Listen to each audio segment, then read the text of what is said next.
तो एपिसोड की शुरुआत में हमें एक पहाड़ दिखाया जाता है जिसके ऊपर एक इंसान किसी को मार रहा होता है। वह एक असेसिन होता है जिसका नाम चुन हाजिन होता है। वह कहता है, मेरे पास इतना समय नहीं है, तुम लोग अभी आके मुझसे लड़ लो। उसके सामने एक गैंग खड़ी होती है और उन गैंग का एक लीडर बोलता है, तुमने हमारे आदमी को मार दिया और बहुत कॉन्फिडेंस के साथ हमारे सामने खड़े हो, इसलिए हम तुमको मार डालेंगे। और बहुत सारे लोग उस पर हमला करने के लिए आगे बढ़ते हैं। फिर दो लोग उसके पीछे से आते हैं उसको तलवार मारने के लिए। तभी वो उन लोगों को आते हुए भाप लेता है। फिर वह उन दोनों को बीच से अलग कर देता है। वह कहता है, मुझे अब तक इतना भी याद नहीं है कि मैंने कितने लोगों को मार डाला है। मैं सिर्फ उन पीछा करने वालों को मारता हूँ जो बार बार मेरे पीछे आते हैं। उस भीड़ में से एक इंसान बोलता है, हमारा सिर्फ एक ही दुश्मन है, उसे हमें मत पीछे धकेलने दो। फिर चुन हाजिन अपनी तलवार को कस के पकड़ता है और कहता है, मुझे मरते हुए देखना तुम लोगों का एक सपना है। 30 साल बाद आखिरकार मुझे जो आज़ादी मिली है वो ठीक मेरे आंखों के सामने है। फिर चुन हाजिन अपने पैर को पीछे करता है और उन लोगों की तरफ तेजी से बढ़ता है और कहता है, मरने का हक सिर्फ तुम कमीनों को है। और जिगजैग करते हुए उन लोगों को मार के आगे आ जाता है। फिर तभी बहुत से लोग चुन हाजिन के ऊपर अपनी तलवार मारते हैं और कहते हैं, इसे दूर मत जाने दो। फिर तभी वे लोग अचानक से हैरान हो जाते हैं और उनमें से एक अलग बंदा कहता है, ये कैसा संभव है। और चुन हाजिन उन लोगों की तलवार के ऊपर खड़ा होता है। फिर चुन हाजिन उनकी तलवार से बहुत ऊंचा कूदता है। फिर उन लोगों में से जो उसको जानता है वह कहता है, ये वो इंसान है जो टॉप 10 स्ट्रॉन्गेस्ट मार्शल आर्टिस्ट में से एक है और इस दुनिया का सबसे बड़ा असेसियन। फिर चुन हाजिन अपनी तलवार को ऊपर उठाता है और तेजी से नीचे आता है और उन लोगों को मार देता है। फिर चुन हाजिन बोलता है, मैं थक चुका हूँ, क्या उन लोगों ने मेरा पीछा करना बंद कर दिया है। जब चुन हाजिन दूसरी तरफ देखता है तो बहुत सारे लोग उसकी तरफ आ रहे होते हैं और कहते हैं, असेसियन किंग वहाँ पर है, वह इस समय थक चुका है, यह अच्छा मौका है उसे मार देने का। चुन हाजिन लोगों को आते हुए देख कहता है, धत तेरी की, मुझे लगता नहीं है कि लोग मेरा पीछा छोड़ेंगे। उसके बाद चुन हाजिन अपनी तलवार को उठाते हुए कहता है, मुझे विश्वास नहीं होता, मेरे पास लड़ने के लिए अभी भी बहुत कुछ बचा है, यहाँ तक कि मेरी तलवार जब तक खराब ना हो जाए मैं तब तक लड़ता रहूंगा। क्या ये लोग मेरे रास्ते में हैं? तो चुन हाजिन की ये बात वो बाकी के लोग सुन लेते हैं और रुक जाते हैं। चुन हाजिन उन लोगों से बोलता है, मेरे रास्ते से हट जाओ वरना अंजाम बहुत बुरा होगा।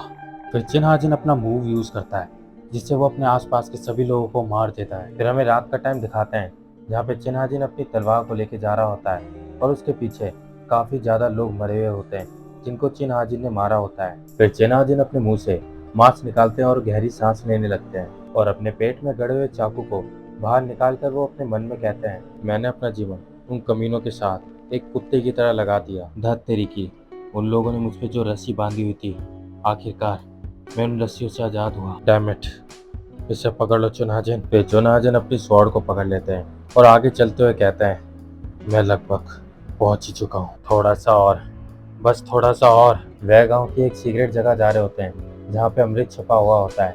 वे चाहते हैं उस अमृत को पी के वे अपने घाव ठीक कर लें और अपनी एनर्जी को वापस रिकवर कर लें। वह उस अमृत को पीकर एक आम इंसान बनना चाहते हैं बाकी लोगों की तरह। वे और नहीं चल पाते। वह नीचे गिर के कहते हैं, इससे पहले मैं अपने घावों का इलाज करूँ, मुझे लगता है कि मैं पागल हो जाऊंगा, मुझे बहुत ज़्यादा भूख लग रही है, मुझे यकीन नहीं होता कि मैंने 7 दिनों के अंदर सिर्फ चिकन के 2-3 टुकड़े ही खाए हैं। मैं सही में काफ़ी ज़्यादा भूखा हूँ, मेरा मन पकोड़े खाने का कर रहा है। वह चांद को देखते रहते हैं। तभी अचानक से चांद पे किसी की शैडो आती है और उन पर हमला करती है, लेकिन वो उस हमले से बच जाते हैं। वह कहते हैं कि स्टील टेक्निक इतनी ज़्यादा पावरफुल थी कि मैं दुनिया का सबसे खतरनाक एसेसियन इसे देख नहीं पाया। फिर वह शख्स चुन हाजिन को देखते हुए उसकी तरफ आता है। वह अपनी टेक्निक का इस्तेमाल करते हुए चुन हाजिन पर अटैक करता है।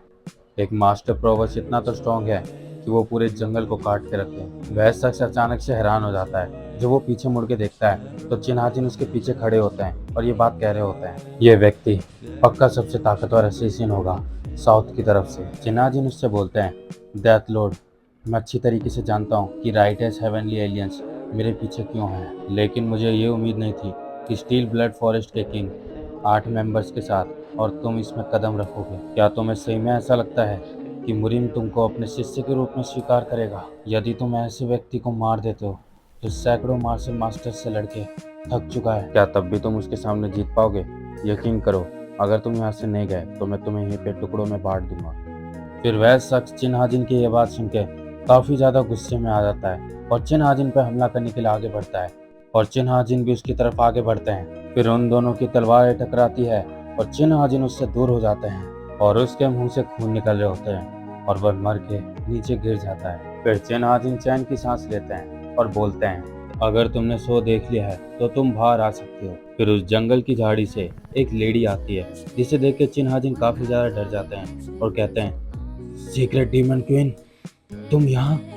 फिर वह डीमन क्वीन बोलती है, 6 साल बीत जाने के बावजूद भी मुझे याद रखना तुम्हारे लिए कितनी सम्मान की बात है। लंबे समय से तुमसे मुलाकात नहीं हुई चिन हाजिन। फिर सीन दूसरी तरफ शिफ्ट होता है, जहाँ पे हमें वो सारी डेड बॉडी दिखाई जाती है जिनको चिन हाजिन ने मारा होता है, और चिन हाजिन को ढूंढते हुए कुछ लोग आ जाते हैं वहाँ पे। फिर उनका एक मेंबर बोलता है, इस जगह की सभी लोगों की लाशें स्टील ब्लड मार्शल मास्टर्स की है। और वह ये बात राइटेस हेवनली के फर्स्ट एल्डर से बोलता है, जिसका नाम जिंग इल रियोंग होता है। हमने जो उसके पीछे मार्शल मास्टर्स लगाए थे, उसने उन सभी को मार डाला। इतना सोचने के लिए काफ़ी है कि वह सही में असीसियन किंग के नाम से ही जाना जाएगा। फिर वह अपना हाथ ऊपर उठाता है और उसके आसपास के सभी लोग उसकी बात सुनते हैं। फिर वह चिल्लाते हुए कहता है, सीक्रेट डीमन किंग की डेथ एनर्जी को फॉलो करो, चिनाजिन उसी तरफ होगा। तो इसी के साथ हमारे इस एपिसोड 1 की एंडिंग होती है। तो आई होप आपको ये चैप्टर पसंद आया होगा। अगर पसंद आया तो वीडियो को लाइक और चैनल को सब्सक्राइब करना मत ही भूलेगा। अब मैं मिलूंगा आपको नेक्स्ट वीडियो में, तब तक के लिए सायोनारा। मेरे सपनों की रानी कब आएगी।